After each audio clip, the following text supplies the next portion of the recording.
بسم الله الرحمن الرحيم. الحمد لله نحمده ونستعينه ونستغفره ونؤمن به ونتوكل عليه ونعوذ بالله من شرور أنفسنا ومن سيئات أعمالنا. من يهده الله فلا مضل له ومن يضلله فلا هادي له ونشهد أن لا إله إلا الله وحده لا شريك له ونشهد أن سيدنا وحبيبنا ومولانا محمدا عبده ورسوله صلى الله تعالى عليه وعلى آله وأصحابه وبارك وسلم تسليما كثيرا كثيرا. أما بعد فأعوذ بالله من الشيطان الرجيم. والذين هم لأماناتهم وعهدهم راعون. ويقول النبي صلى الله عليه وسلم: آية المنافق ثلاث: إذا حدث كذب وإذا وعد أخلف وإذا اؤتمن خان، أو كما قال عليه الصلاة والسلام. حضرات سامعین کرام، ذی قعدہ کے مہینے میں ہم لوگ سورہ مؤمنون کی 8ویں آیت والذین هم لأماناتهم وعہدهم راعون پر گفتگو کر رہے تھے، اور اس آیت کریمہ کے مضامین کو اور اس کے پیغام کو سمجھنے کی کوشش کر رہے تھے. پھر عشرہ ذی الحجہ اور قربانی کا سیزن آ گیا تو ہم نے اس آیت کی تفسیر کو موقوف کر دیا تھا. آج میں انشاءاللہ اس آیت کی تفسیر مکمل کرنا چاہتا ہوں. اللہ رب العزت نے اس آیت کریمہ میں کامیاب ایمان والوں کی 2 صفات بیان فرمائی ہیں. پہلی صفت ہے امانت داری، اور دوسری صفت ہے وعدے اور عہد کی پاسداری. امانت داری کے موضوع پر ہم لوگ تفصیل سے گفتگو کر چکے ہیں. آج میری گفتگو کا جو موضوع ہے وہ وعدے اور عہد کی پاسداری ہے.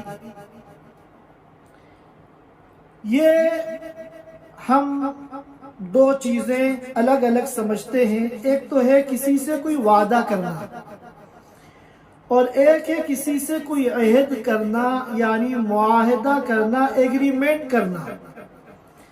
ہم ان دونوں چیزوں کو الگ الگ سمجھتے ہیں، اور ڈکشنری کے اعتبار سے بھی یہ 2 چیزیں الگ الگ ہیں، لیکن شریعت کی نگاہ میں دونوں کا حکم اور دونوں کا درجہ اور دونوں کی حیثیت ایک ہے. وعدہ کرنا یہ تو وعدہ ہے، ہر ایک سمجھتا ہے اس کو، اور عہد کرنا یعنی جب 2 فریق کوئی معاہدہ کرتے ہیں، ایگریمنٹ کرتے ہیں، تو یہ بھی ایک قسم کا وعدہ ہے. جب دونوں کوئی عہد کر رہے ہیں تو در حقیقت دونوں میں سے ہر ایک یہ وعدہ کر رہا ہے کہ میں اس عہد کی پابندی کروں گا. تو وعدہ ہے ہی، عہد جو ہے یہ بھی ایک قسم کا وعدہ ہی ہے. اس لیے شریعت کی نگاہ میں دونوں ایک ہی چیز ہیں حکم اور درجے کے اعتبار سے.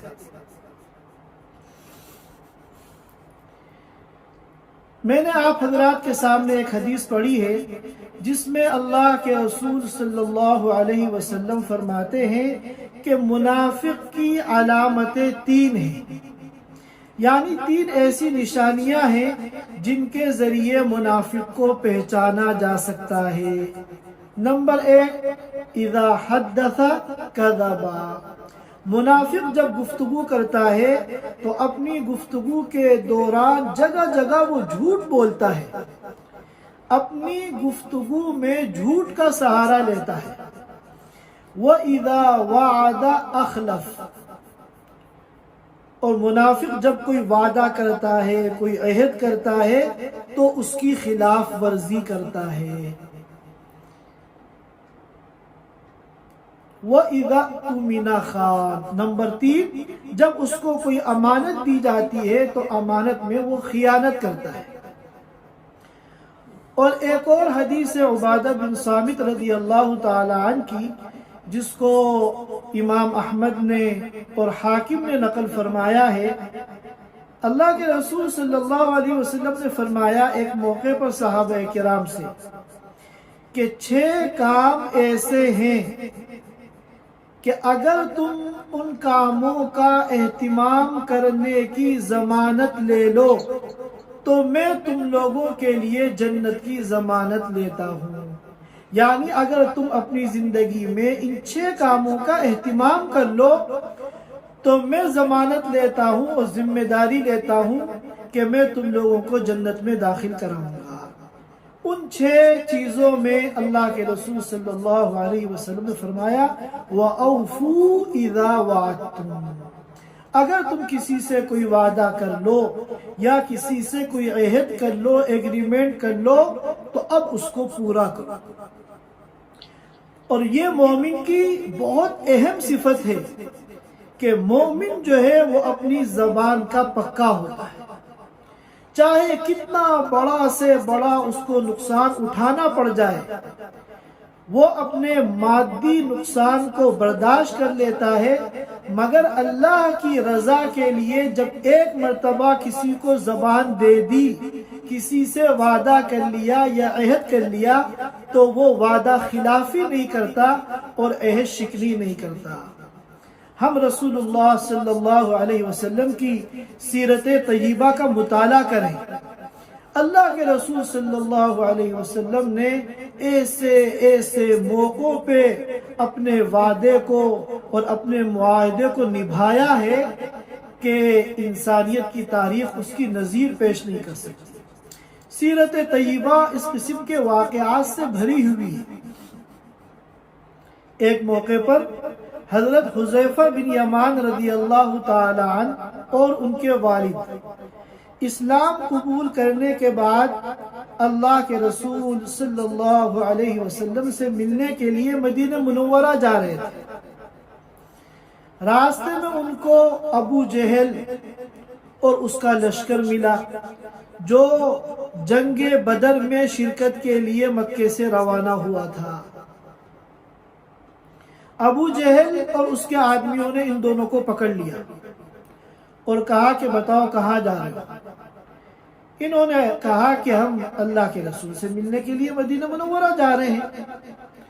تو ابو جہل نے کہا کہ ہم تم دونوں کو چھوڑیں گے نہیں، ہم تم دونوں کو مدینے جانے نہیں دیں گے۔ کیوں؟ اس لیے کہ ہماری ان کے ساتھ جنگ ہونے والی ہے، اگر تم مدینے چلے جاؤ گے تو پھر ہمارے خلاف ان کے ساتھ تم جنگ میں شرکت کرو گے، لہٰذا ہم تمہیں نہیں چھوڑیں گے۔ ان حضرات نے کہا کہ بھائی ہم تو کسی جنگ کی نیت سے نہیں جا رہے، ہم تو اللہ کے رسول سے ملنے جا رہے ہیں۔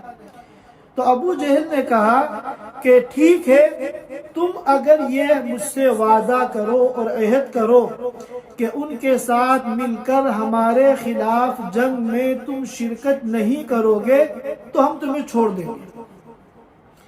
تو ان دونوں حضرات نے اپنی جان بچانے کے لیے وعدہ کر لیا کہ ٹھیک ہے ہم جنگ میں شرکت نہیں کریں گے۔ چنانچہ ابو جہل نے ان کو چھوڑ دیا۔ وہاں سے وہ مدینے کے لیے روانہ ہوئے تو اللہ کے رسول صلی اللہ علیہ وسلم اور صحابہ کرام مدینے سے نکل چکے تھے بدر کے لیے۔ راستے میں ان حضرات کی آپ صلی اللہ علیہ وسلم سے ملاقات ہوئی۔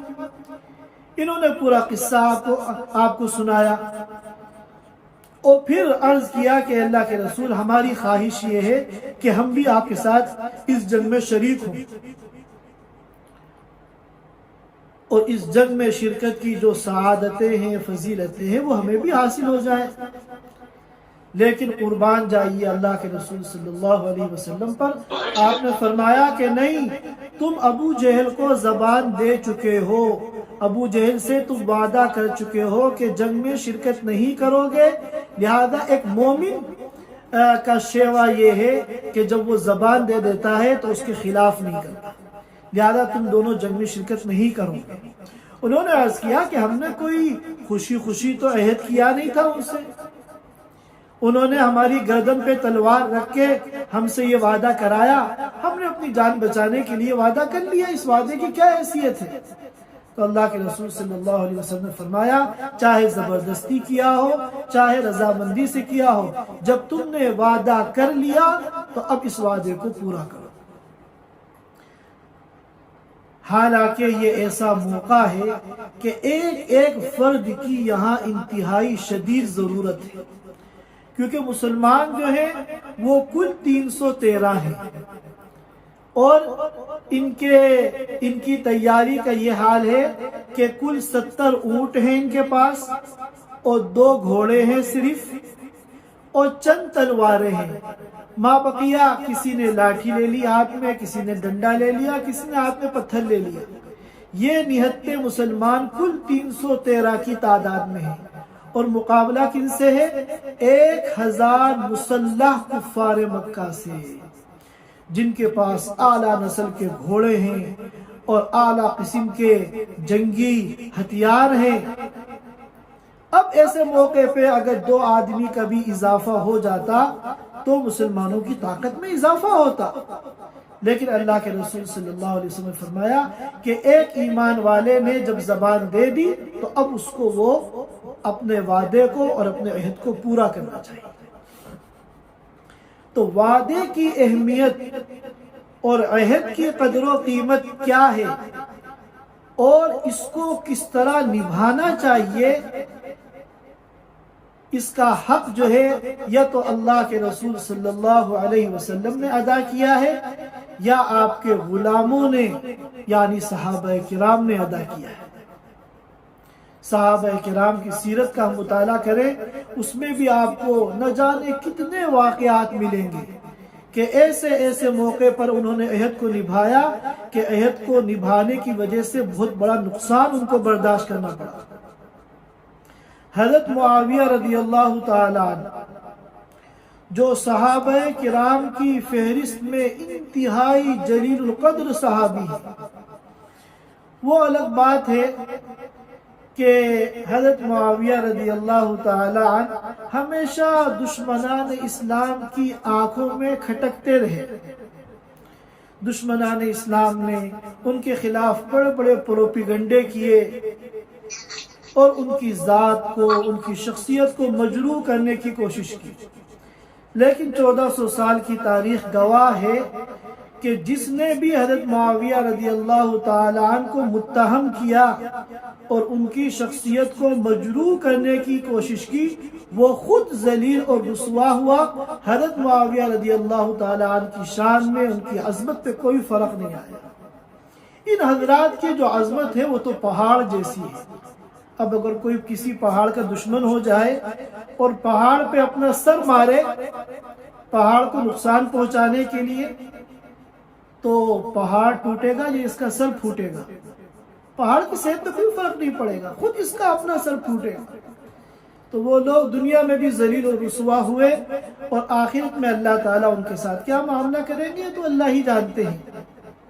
بہرکیف حضرت معاویہ رضی اللہ تعالیٰ عنہ ملک شام کے گورنر تھے، اور ان کا روم کی سلطنت کے ساتھ مقابلہ تھا، اور روم جو تھا اس زمانے کی سپر پاور تھا۔ جیسے آج امریکہ ہے، اس طرح روم اس زمانے کی سپر پاور تھا۔ ایک موقع پر حضرت معاویہ رضی اللہ تعالی عنہ اور رومیوں کے درمیان جنگ بندی کا معاہدہ ہو گیا، دونوں کے درمیان ایگریمنٹ ہو گیا کہ اتنی مدت تک ہم دونوں جنگ بندی کا اعلان کرتے ہیں، دونوں میں سے کوئی دوسرے پر کسی قسم کا حملہ اور جنگ نہیں کرے گا۔ جب یہ ایگریمنٹ کا پیریڈ ختم ہونے کا وقت قریب آیا تو حضرت معاویہ رضی اللہ تعالیٰ نے ایک پلان بنایا۔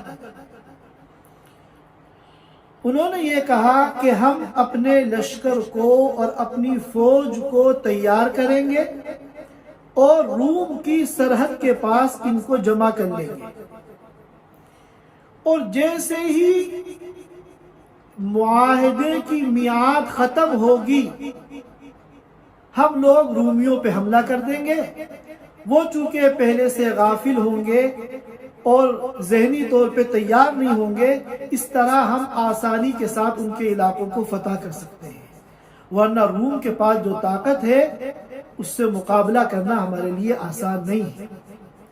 چنانچہ اس پلان کے مطابق فوج کو تیار کیا گیا، لشکر کو تیار کیا گیا، اور میعاد کی تاریخ ختم ہونے سے پہلے سرحد پر فوج کو پہنچا دیا گیا، اور کچھ فوج کا حصہ سرحد کے اندر بھی چلا گیا۔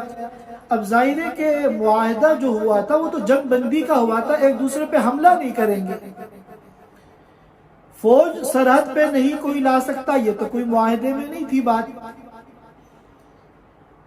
چنانچہ جیسے ہی آخری دن ایگریمنٹ کے پیریڈ ختم ہونے کا جو آخری دن تھا، اس آخری دن کا سورج جیسے ہی غروب ہوا، حضرت معاویہ رضی اللہ تعالیٰ عنہ نے اپنے لشکر کو حکم دیا اور انہوں نے روم پر جو ہے کہ حملہ کر دیا، اور وہ لوگ خالی الذہن تھے، ذہنی طور پہ تیار نہیں تھے۔ مسلمان جو ہے روم کے بڑے بڑے شہروں کو، علاقوں کو، بستیوں کو فتح کرتے ہوئے آگے نکل گئے، اور حضرت معاویہ رضی اللہ تعالیٰ عنہ کی یہ حکمت عملی بڑی کامیاب نکلی، سکسسفل۔ جب بہت سے شہر اور بستی اور علاقے فتح کرتے ہوئے آگے نکل گئے تو دیکھا کہ ایک گھوڑ سوار بہت تیزی کے ساتھ آ رہا ہے، گھوڑے پر سوار کوئی شخص بہت تیزی کے ساتھ آ رہا ہے۔ حضرت معاویہ رضی اللہ تعالیٰ عنہ نے فرمایا رک جاؤ، دیکھو یہ کون ہے، شاید امیر المومنین کا کوئی پیغام آیا ہو۔ جب وہ شخص قریب ہوا تو دیکھا وہ عمرو بن عبسہ رضی اللہ تعالی عنہ ہے، اور چیخ چیخ کے کہہ رہے ہیں اللہ اکبر قفو عباد اللہ، اللہ اکبر قفو عباد اللہ، اللہ کے بندو رک جاؤ آگے مت بڑھو، اللہ کے بندو رک جاؤ آگے مت بڑھو۔ جب حضرت معاویہ کے پاس پہنچے، حضرت معاویہ رضی اللہ تعالیٰ عنہ نے فرمایا کیا بات ہے؟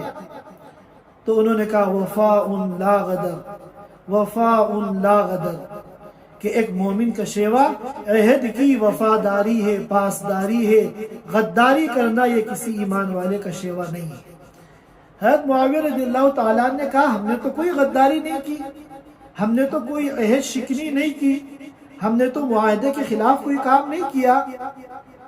تو اس پر حضرت عمرو بن عبسہ رضی اللہ تعالیٰ عنہ نے ایک حدیث سنائی اللہ کے رسول صلی اللہ علیہ وسلم کی، اور اس کی روشنی میں فرمایا کہ تم نے معاہدے کی میعاد ختم ہونے سے پہلے سرحد پر جو فوج جمع کی تھی یہ بھی ایک قسم کی غداری ہے۔ اب حضرت معاویہ رضی اللہ تعالیٰ عنہ کی جگہ ہم ہوتے تو ایسے موقع پہ کتنی تعویلیں کر لیتے، لیکن ان حضرات کے سامنے نہ سلطنتیں تھیں، نہ حکومتیں تھیں، نہ دنیا کی یہ زمینیں تھیں۔ ان حضرات کے سامنے ہمیشہ جو چیز تھی وہ اللہ کی رضا تھی۔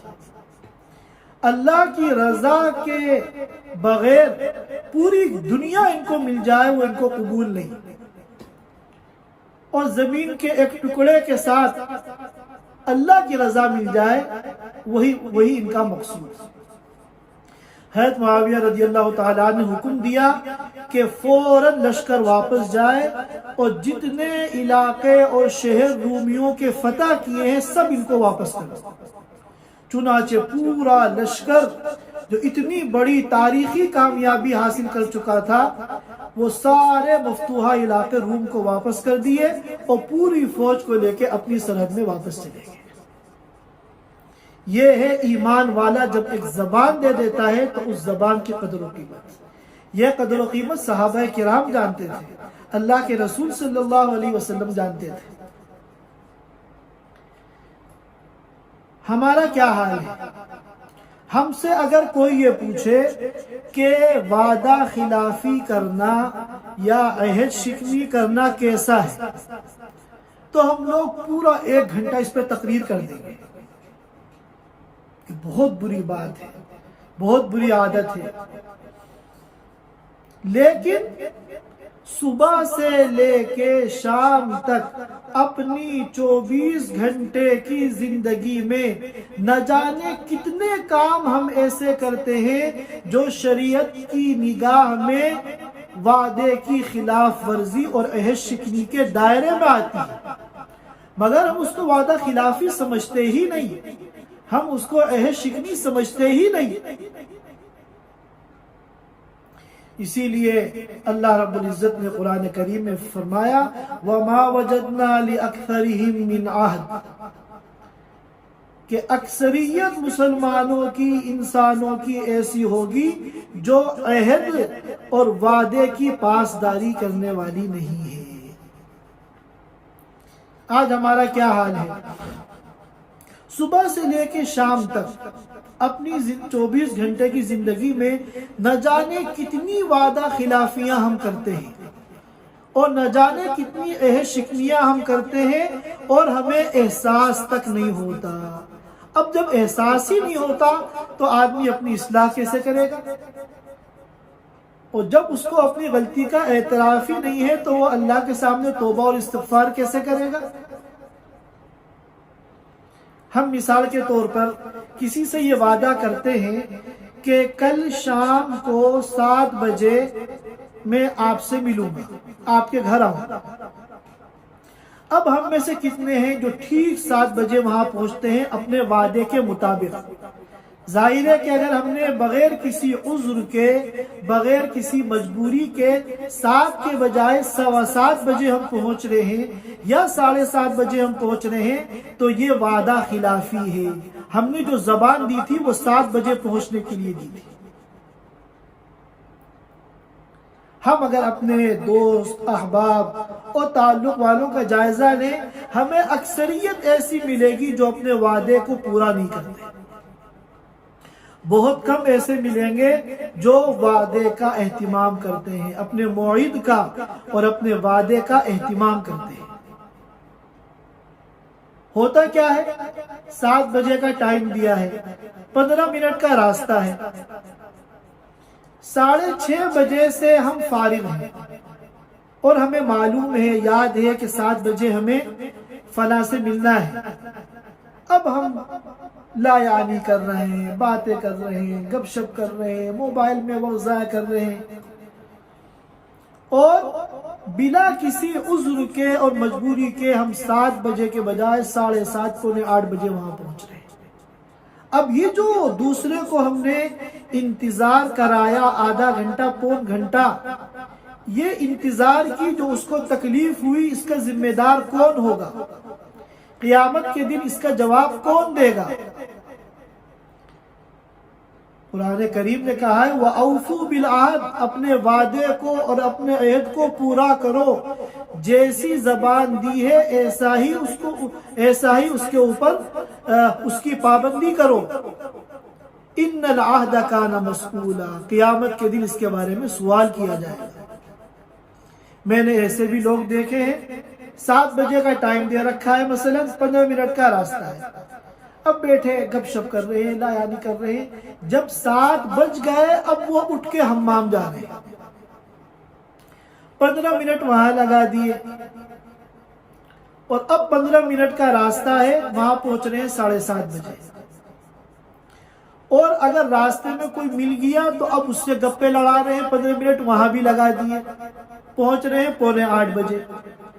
تو ہم اس کو گناہ ہی نہیں سمجھ رہے، حالانکہ ان العہد کان مسئولا، جب ہم نے وعدہ کیا تھا 7 بجے پہنچنے کا اور بغیر کسی عذر کے، بغیر کسی مجبوری کے جب ہم پونے 8 بجے پہنچ رہے ہیں تو قیامت کے دن ہمیں اس کا جواب دینا پڑے گا۔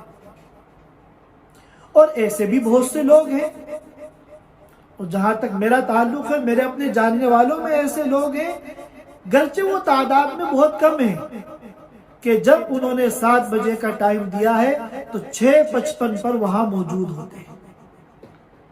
5:30 بجے کا اگر ٹائم دیا ہے تو 5:25 پہ وہاں موجود ہوتے ہیں۔ آج ہم لوگوں نے صرف نماز روزے کا نام دین سمجھ رکھا ہے، حالانکہ ہمارا جو دین اسلام ہے اتنا خوبصورت مذہب ہے، اس نے ہمیں ہر قدم پر ہماری رہنمائی کی ہے۔ ہمارے یہاں شادیاں ہوتی ہیں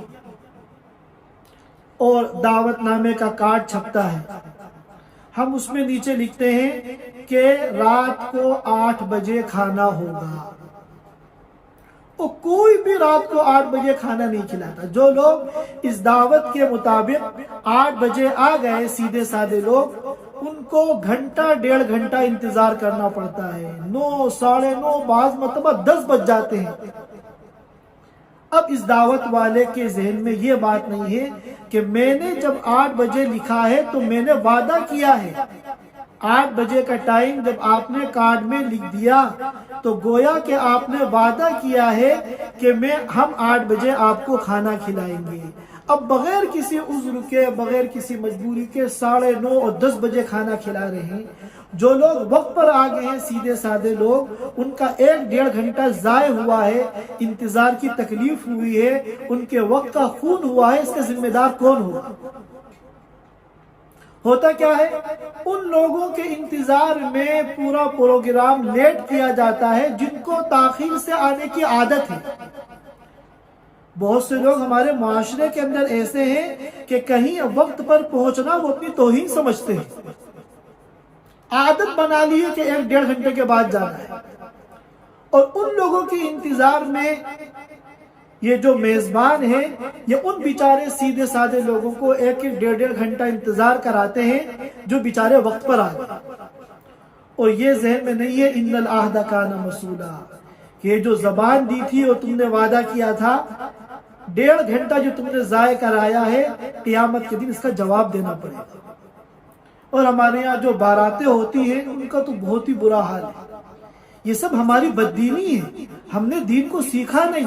اتنا خوبصورت دین اللہ پاک نے ہمیں دیا جو انسان کو انسان بناتا ہے، ورنہ زندگی تو جانوروں کی بھی گزرتی ہے۔ یہی زندگی کے آداب ہیں، اسلامی تعلیمات ہیں جس پر عمل کر کے انسان انسان بنتا ہے۔ کتنی شادیاں ایسی ہوتی ہیں کہ بارات کو چند کلومیٹر کے فاصلے سے آنا ہے، رات کو 8 بجے کا اعلان کر دیا گیا، دعوت نامے میں لکھ دیا گیا کہ 8 بجے کھانا ہوگا یا نکاح ہوگا، اور بارات آ رہی ہے۔ بارات اگر چاہے تو 7:45 بجے آرام سے آ سکتی ہے، لیکن ایسا دیکھا گیا ہے کہ رات کو 11 بجے آ رہی ہے بارات، چند کلومیٹر سے۔ اور جو لوگ بیچارے سیدھے سادے وقت پر پہنچ گئے، 3-4 گھنٹے سے وہ انتظار کر رہے ہیں۔ ان کو جو یہ تکلیف ہو رہی ہے، ان کا جو وقت کا ان کے خون ہو رہا ہے، اس کا ذمہ دار کون ہوگا؟ آخرت میں کون جواب دے گا؟ ان العہد کان مسئولا، کہ جب کوئی وعدہ کیا ہے، کوئی بات کہی ہے، زبان دی ہے، تو اب اس کے بارے میں قیامت کے دن سوال ہوگا، کتنا اس پر عمل کیا، کتنا اس پر عمل نہیں کیا۔ اور اسی طرح علماء کرام نے فرمایا کہ یہ جو معاہدہ ہوتا ہے، ایگریمنٹ ہوتا ہے، ضروری نہیں ہے کہ ہم نے اپنی زبان سے عہد کیا ہو یا ہم نے ایگریمنٹ کے پیپر پہ سگنیچر کیے ہوں، یہ ضروری نہیں ہے، بلکہ بہت سے معاہدے ایسے ہیں جو عملی طور پر خود بخود ہو جاتے ہیں۔ اب مثال کے طور پہ ہم کسی ملک میں رہتے ہیں، اب جب ہم نے کسی ملک کی سکونت اختیار کی، چاہے وہاں کے نیشنل ہوں، چاہے وہاں کے مقیم ہوں، اقامے والے ہوں، تو گویا کہ ہم نے وہاں کی حکومت سے یہ عہد کر لیا کہ ہم آپ کے قوانین کا احترام کریں گے، آپ کے قوانین کی پابندی کریں گے، چاہے زبانی نہ کہا ہو اور کسی پیپر پہ دستخط نہ کیے ہوں، یہ خود بخود معاہدہ ہو گیا۔ اب اگر بغیر کسی عذر کے، بغیر کسی سبب کے آپ حکومت کے کسی قانون کی خلاف ورزی کر رہے ہیں تو یاد رکھیے آپ اپنے عہد کو آپ توڑ رہے ہیں، اور قیامت کے دن ان العہد کان مسئولا، اس کے بارے میں آپ سے سوال کیا جائے گا۔ آپ نے کسی ملک کا ویزا لینے کے لیے، ویزے کی کیا کہتے ہیں، ویزا لیا آپ نے، کسی ملک کا ویزا لیا آپ نے، تو جب آپ ویزا لے رہے ہیں تو گویا کہ آپ عہد کر رہے ہیں کہ جتنے دن میں آپ کے ملک میں رہوں گا میں آپ کے قوانین کا احترام کروں گا۔ اب مرور کے، ٹریفک کے قوانین ہیں، بلدیہ کے، میونسپلٹی کے قوانین ہیں، اور مثلا اوقاف کے قوانین ہیں، حکومت کے دیگر اداروں کے قوانین ہیں، تو ان تمام قوانین پر عمل کرنا شرعاً ہمارے لیے واجب و ضروری ہے۔ ہوتا کیا ہے؟ ہوتا یہ ہے کہ وہ قانون جس کی خلاف ورزی پر کوئی ایکشن نہیں لیا جاتا، جس کی خلاف ورزی پر کہتے کوئی مخالفہ نہیں لگتا، ہم اس قانون کو ہوا میں اڑا دیتے ہیں اور اس قانون کی کوئی پرواہ نہیں کرتے۔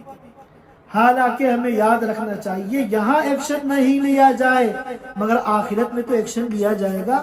قرآن صاف کہہ رہا ان العہد کان مسئولا، کہ جو بھی تم نے عہد کیے ہیں، چاہے وہ زبانی کیا ہو، چاہے وہ تحریراً کیا ہو، چاہے وہ خود بخود ہو گیا ہو عرف کے اعتبار سے، ان سب کے بارے میں قیامت کے دن سوال کیا جائے گا۔ ہم نے اپنے اکابر کو دیکھا ایسی حکومت کے قوانین کا احترام کرتے تھے، پابندی کرتے تھے، حکومت کے قانون کی وجہ سے نہیں، شریعت کے حکم کی وجہ سے اور آخرت کی جواب دہی کی وجہ سے۔ حضرت مولانا انعام الحسن کانلوی رحمۃ اللہ علیہ ٹرین میں سفر کر رہے تھے، ان کو ٹوائلٹ جانے کا تقاضا ہوا، تو جب وہ جانے لگے تو ٹرین چونکہ بہت تیز چل رہی تھی اور جھٹکے لے رہی تھی تو ان کو چکر آنے لگے، چنانچہ وہ بیٹھ گئے۔ تھوڑی دیر میں ٹرین ایک اسٹیشن پہ رک گئی جہاں 10-15 منٹ ان کو رکنا تھا پلیٹ فارم پہ، تو ان کے جو خادم تھے مولانا محمد بن سلیمان جہانگیر رحمۃ اللہ علیہ، انہوں نے کہا حضرت ٹرین یہاں رک گئی ہے پلیٹ فارم پہ، 10-15 منٹ رکے گی، آپ حمام سے فارغ ہو جائیے۔ تو حضرت خاموش رہے، بولے نہیں۔ ان کے خادم نے پھر کہا، پھر خاموش رہے۔ تیسری مرتبہ جب کہا تو حضرت نے غصے میں فرمایا کہ تمہیں سامنے نظر نہیں آ رہا کیا لکھا ہوا ہے؟ تو سامنے ٹوائلٹ کے دروازے پر ہندی میں چھوٹی سی ایک عبارت لکھی ہوئی تھی کہ اگر ٹرین کسی پلیٹ فارم پہ رکی ہوئی ہو تو ٹوائلٹ یوز نہ کریں، کیونکہ جب ٹرین چلی جاتی ہے اور وہاں کیا کہتے ہیں غلاظت نظر آتی ہے تو جو لوگ پلیٹ فارم پہ ٹہلتے ہیں ان کو تکلیف ہوتی ہے، ان کو بدبو محسوس ہوتی ہے۔ اب یہ ایسا قانون ہے اور ایسی مختصر سی تحریر ہے جسے نہ کوئی پڑھتا ہے، نہ کوئی دیکھتا ہے، نہ جس کی کوئی رعایت کرتا ہے، لیکن ہمارے اکابر جو یہ سمجھتے تھے کہ چاہے یہاں اس کے خلاف ایکشن لیا جائے یا نہ لیا جائے، آخرت میں تو جواب دینا ہے، وہ اس پر عمل کرتے ہیں۔ لہذا ہم لوگ جب بھی کوئی وعدہ کریں اور عہد کریں تو ہم اس کو پورا کرنے کی کوشش کریں۔ یہ تو حکومت کی میں نے بات کی، آپ کسی کمپنی میں ملازم ہیں، جیسے ہی آپ نے ملازمت اختیار کی خود بخود آپ کا معاہدہ ہو گیا کہ آپ اس کمپنی کے قوانین کا احترام کریں گے۔ آپ نے کسی یونیورسٹی میں داخلہ لیا، آپ نے کسی اسکول میں داخلہ لیا، جس ادارے سے آپ جڑے خود بخود آپ کا معاہدہ ہو گیا کہ آپ اس ادارے کے جو قوانین ہیں اس کا احترام کریں گے۔ ہاں، 2 صورتیں ایسی ہیں جن میں قانون پر عمل نہیں کیا جائے گا۔ ایک صورت تو ایسی ہے کہ وہ قانون ایسا ہے کہ جس سے اللہ کی معصیت لازم آتی ہے۔ کسی ملک میں مثلا ایسا قانون ہے کہ آپ کو شراب پینی پڑے گی مثلا، تو اب آپ اس قانون پر عمل نہیں کریں گے، کیونکہ اصول ہے، مصنف ابن ابی شیبہ کے اندر حدیث ہے، لا طاعت لمخلوق فی معصیت الخالق، مخلوق کے کسی حکم کو مخلوق کے کسی قانون کو اس وقت ہم فالو نہیں کریں گے جب اس سے اللہ کی نافرمانی لازم آتی ہو۔ ایسا کوئی قانون جس پر عمل کرنا گناہ ہے شرعاً، اس قانون پر عمل نہیں کیا جائے گا۔ اور اسی طرح ایسا کوئی قانون جو سراسر ظلم پر مبنی ہے، اہل خرد اور سمجھدار لوگ اس کو یہ مانتے ہیں کہ یہ قانون صحیح نہیں ہے بلکہ 100% ظلم پر مبنی ہے، تو اس قانون پر بھی عمل کرنے کی ضرورت نہیں ہے۔ اس کے علاوہ جتنے قوانین ہوتے ہیں وہ سب ہمارے ہی آرام کے لیے، ہماری راحت کے لیے، امن کے لیے، سلامتی کے لیے، عافیت کے لیے ہوتے ہیں، لہذا ان پر عمل کرنا قانوناً ہی ضروری نہیں ہے بلکہ شرعاً بھی ضروری ہے۔ اب اگر کسی نے کسی سے کوئی وعدہ کیا اور اس کے ذہن میں یہ ہے وعدہ کرنے کے وقت کہ میں اس وعدے کو پورا نہیں کروں گا، بس بہلانے کے لیے میں کہہ رہا ہوں، تو یہ تو بہت بڑا گناہ ہے کہ آپ جھوٹا وعدہ کر رہے ہیں۔ آپ خود ذہن میں یہ سمجھ رہے ہیں کہ میں اس وعدے کو پورا نہیں کروں گا یا پورا نہیں کر پاؤں گا، مگر پھر بھی آپ وعدہ کر رہے ہیں اس کو بہلانے کے لیے، تو یہ جھوٹا وعدہ ہے اور جھوٹ ہے اور بہت بڑا گناہ ہے۔ اب اگر آپ نے وعدہ کیا اور آپ نے آپ کی نیت ہے کہ میں اس وعدے کو پورا کروں گا، تو حتی الامکان اس وعدے کو آپ پورا کیجئے اور نبھائیے، الا یہ کہ کوئی عذر پیش آ گیا، کوئی مجبوری پیش آ گئی جس کی وجہ سے آپ اب اس وعدے کو پورا نہیں کر سکتے، تو آپ پہلے سے اس کو اطلاع کر دیں کہ میرے ساتھ کچھ یہ حالات پیش آ گئے ہیں جو وعدہ کرنے کے وقت نہیں تھے، لہذا میں آپ سے معذرت خواہ ہوں کہ میں وعدے کو پورا نہیں کر پاؤں گا۔ اسی طرح منگنی ہوئی ہے کہیں پر، تو منگنی جو ہوتی ہے یہ وعدہ نکاح ہے، نکاح نہیں ہے، وعدہ نکاح ہے۔ اب بعد میں منگنی کے بعد نکاح سے پہلے کچھ ایسی باتیں معلوم ہو گئیں یا ایسے حالات پیدا ہو گئے کہ آپ سمجھتے ہیں کہ اب ان دونوں کی ازدواجی زندگی جو ہے مشکلات کے گھیرے میں آ جائے گی، تو آپ جا کے ان سے معذرت کرتے ہیں، کوئی حرج نہیں۔ 7 بجے کا آپ نے کسی کو ٹائم دیا ہے ملنے کا، آپ 6:30 بجے بالکل حساب سے نکل گئے، مگر آپ کی گاڑی خراب ہو گئی، جو کوئی ایسا حادثہ پیش آ گیا کہ اب آپ وقت پر نہیں پہنچ سکتے، تو آپ معذور ہیں۔